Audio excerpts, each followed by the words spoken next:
आणि आता पाहणार आहोत टॉप 9 मोठ्या बातम्या।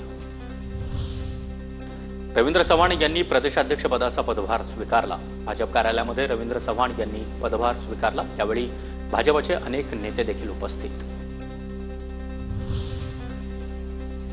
काही चुका झाल्या असल्यास माफ करा। भाजपचे माजी प्रदेशाध्यक्ष चंद्रशेखर बावनकुळे यांचं कार्यकर्त्यांना भावनिक पत्र। सर्व पक्षश्रेष्ठींचं देखील बावनकुळेंनी आभार मानले। ठाकरेंकडून सुप्रीम कोर्टामध्ये स्थानिक निवडणुकांचा हवाला देऊन धनुष्यबाण चिन्हावर सुनावणीची मागणी। मात्र तातडीनं सुनावणीला शिंदेंच्या शिवसेनेचा विरोध। पुढील सुनावणी 16 तारखेला होणार। नाशिकचे राष्ट्रवादी काँग्रेसचे अपूर्व हिरे यांचा भाजपमध्ये प्रवेश। प्रदेशाध्यक्ष रवींद्र चव्हाण आणि चंद्रकांत पाटील यांच्या उपस्थितीमध्ये हिरे भाजपवासी झाले। सोनाई उद्योग समूहाचे संचालक प्रवीण माने यांचा देखील भाजपात प्रवेश।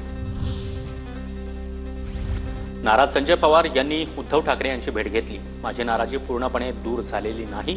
कोल्हापूर ते मातोश्रीपर्यंतच्या ब्रिजचं स्ट्रक्चरल ऑडिट करणं गरजेचं, संजय पवार यांची प्रतिक्रिया।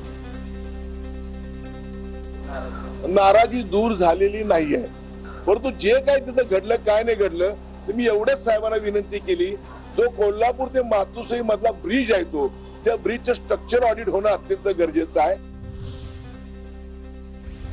पुणे मीडियाच्या प्रतिनिधींसोबत धक्काबुक्की आणि दमदाटी करणाऱ्यांवर कारवाई करा। बच्चू कडू यांचे पोलीस आयुक्त अमितेश कुमार यांना पत्र।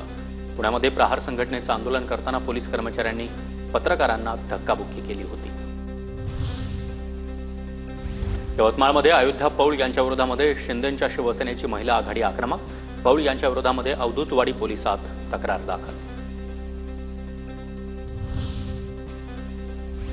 राहुल आणि सोनिया गांधींनी 2000 कोटी लाटण्याचा प्रयत्न केला। ईडीचा मोठा आरोप। दिल्लीच्या राऊस एव्हेन्यू कोर्टामध्ये नॅशनल हेराल्ड प्रकरणाची सुनावणी।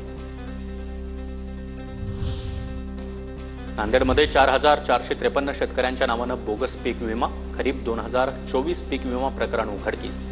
40 सेतू चालकांविरोधात गुन्हा दाखल।